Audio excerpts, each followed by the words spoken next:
అవునరా బాబు మీ కాడ అగ్గిపెట్టుందా? తమరి ఊరికి కొత్త? అవును బాబు, కొత్తపల్లి నుంచి వస్తున్నాను. కొత్తపల్లిలో అగ్గిపెట్లు దొరకవా? ఎలా కొట్టాను దెబ్బ? అది కాదు బాబు, నా చెల్లెలు కొడుకు ఈ ఊళ్ళో సంబంధం చేసుకోవాలని వచ్చాం. మా వాళ్ళ ఇంటికాడ దింపి ఆ పిల్ల మంచి చెడ్డలు ఈ ఊళ్ళో పెద్దలకి తెలుసుకోవాలని ఇలా వచ్చా.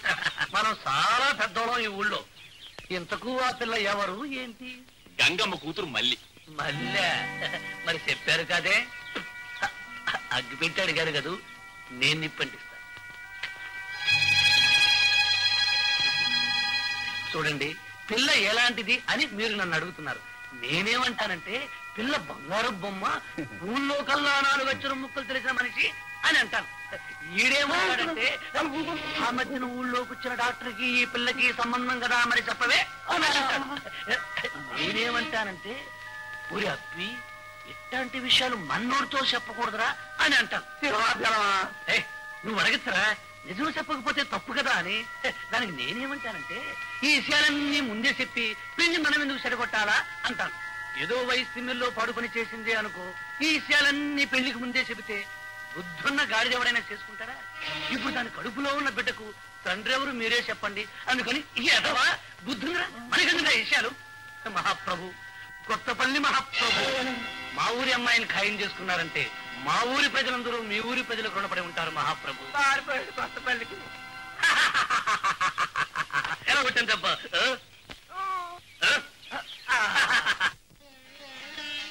చూడండి ఆచారం మదిన, ఉన్న మాట చెబుతున్నా. నా బిడ్డని బంగారం లాగా పెంచుకున్నానని బంగారం పెట్టను అనుకునేవు. నాకున్నంతలో 4 జతల గాజులు 3 పేటల గొలుసు చేయిస్తా. గంగమ్మ, పిల్ల చందన బొమ్మలా ఉంది, మావాడిగా నచ్చింది. ఇకపోతే నగా నెట్ర పెట్టకపోయినా ఈ మనువు ఖాయం. అదేం కుదరదు. మన వాడికి పిల్లని చేసుకునే కంటే వాడిని నూతులో గెంటడం మంచిది. చూడు గంగమ్మ, పెళ్లికి పిల్ల కోసం వచ్చాం గాని పిల్లకి తల్లి కాబోయే మనిషి కోసం కాదు. ఏమిటయ్యా నువ్వనేది? నేనంటే కాదమ్మా, ఊరంతా కోడే కూస్తోంది. ఆ డాక్టర్ బాబుతో నీ కూతురు నడిపిన భాగవతం బజార్లో కథలుగా చెప్పుకుంటున్నారు. మా రాత బాగుడు బట్టి ముందే తెలిసింది అసలు సంగతి. లేకేసెల్లమ్మా. బాబు, నేను చెప్పేది కాస్త ఏనండి. దానికి ఏ పాపం తెలియదు. అది దేవుడికి ఇచ్చే హారత లాంటిది. దాన్ని పాపం పట్ల అనకండి. వెళ్ళి ఆ విషయం మీ ఊళ్ళో ఉన్న చెట్టుకు పుట్టకి చెప్పుకోమ్మా. రండిరా.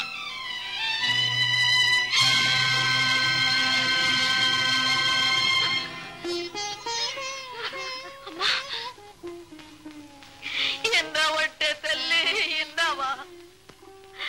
అందుకే అంటారే వర్షం ఎలిసిపోయినా నీరు అట్టాగే ఉంటదని. ఇదంతా మన కర్మమ్మా, కర్మ.